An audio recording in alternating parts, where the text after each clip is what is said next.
Assalamualaikum. This is Lines Group Biochemistry Bio 202. Lesson number 1. I am Ghulam Akbar. Today we are going to discuss about carbohydrates. Carbohydrates are known as hydrated carbons. Carbohydrates are polyhydroxyaldehydes or ketones of substances that yield such compounds on hydrolysis.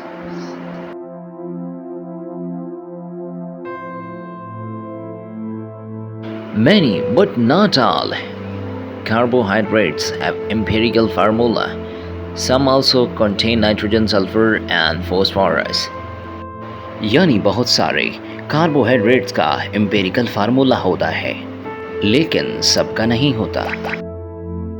Carbohydrates को classify किया जाता है 4 major groups में। आज हम monosaccharides के बारे में डिस्कस करते हैं, जिनको हम सिंपल शुगर भी कहते हैं। Simple sugars can not be hydrolysed. Simple sugar इतनी सिंपल होती है कि इसको मज़ीद तोड़ा नहीं जा सकता, यानी पानी पर घोलने पर ये मज़ीद सिंपल सब्सटेंसेस में कन्वर्ट नहीं होती। मोनोसैकेराइड्स में कार्बन अनब्रांच्ड चेन बनाते हैं, जिसको हम बैकबोन ऑफ चेन कहते हैं। इसमें कार्बन सिंगल बॉन्ड के जरिए एक दूसरे के साथ जुड़े होते हैं। ओपन चेन में ऑक्सीजन का एक एटम कार्बन के साथ डबल बॉन्ड बनाता है और कार्बोनाइल ग्रुप बनता है।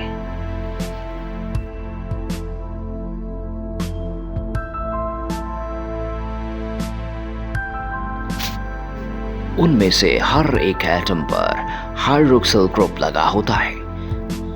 अगर कार्बोनाइल ग्रुप चेन के आखिर पर मौजूद है तो ये एल्डिहाइड ग्रुप है।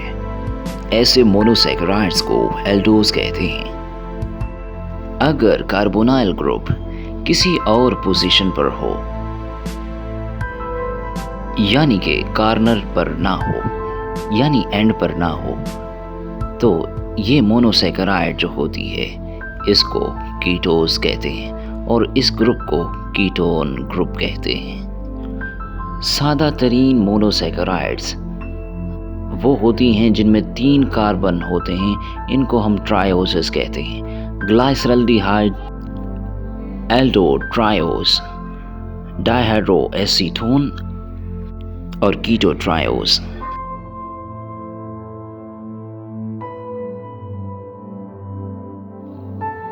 लॉन्ग चेन में मौजूद नंबर्स ऑफ कार्बन्स की काउंटिंग हम स्टार्ट करेंगे उस एंड से जिस एंड पर कार्बोनाइल ग्रुप लगा हुआ है, यानी कि जिस कॉर्नर पर कार्बोनाइल ग्रुप होगा वहां से हम काउंटिंग ऑफ कार्बन एटम्स करेंगे। तमाम मोनोसैकेराइड्स और डाइसैकेराइड्स के नेम्स के एंड में सफिक्स के तौर पर OSEOs आता है, जैसे कि कीटोस और एल्डोस। कीटोजेस के नेम्स को अरेंज किया जाता है या डिजाइन किया जाता है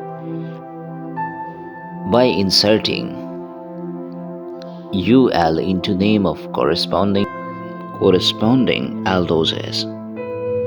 For example, ribulose is ketopentose corresponding to the aldopentose ribose. इसमें चंद एक ऐसी एग्जाम्पल्स हैं जिसमें UL को इंसर्ट नहीं किया जाता, जैसे कि फ्रक्टोज डाइहाइड्रोक्सी एसीटोन। मोनोसैकेराइड्स को फर्दर डिवाइड किया जा सकता है और ये डिवीजन डिपेंड करती है नंबर ऑफ कार्बन्स पर, वेदर, जबकि एल्डिहाइड और कीटोन ग्रुप्स मौजूद होते हैं एज एल्डोज और कीटोज के तौर पर। इनका जनरल फार्मूला एल्डो शुगर और कीटो शुगर्स होता है। Trioses C3H6O3 glyceraldehyde. Dihydroxy tetroses C4H8O4। जितने नंबर ऑफ कार्बन्स होंगे उसी हिसाब से ओजेस बनते जाएंगे। फ्रक्टोज भी हेक्सोसेस है जिसमें शामिल है 6 कार्बन एटम्स। एल्डोहेक्सोसेस डी ग्लूकोज और कीटोहेक्सोसेस डी फ्रक्टोज और मोस्ट कॉमन आम नेचर में पाई जाने वाली मोनोसैकेराइड्स हैं। एल्डोपेंटोसेस डी राइबोस और 2-deoxyderibose, most important and common component of nucleotides and nucleic acid। Nucleic acid और न्यूक्लियोटाइड्स में पाए जाते हैं, यानी कि डीएनए और आरएनए में ये शुगर्स पाए जाती हैं, ये मोनोसैकेराइड्स पाए जाते हैं। वस्सलाम। For further details and lectures, stay connected with us. This is Lions Grove.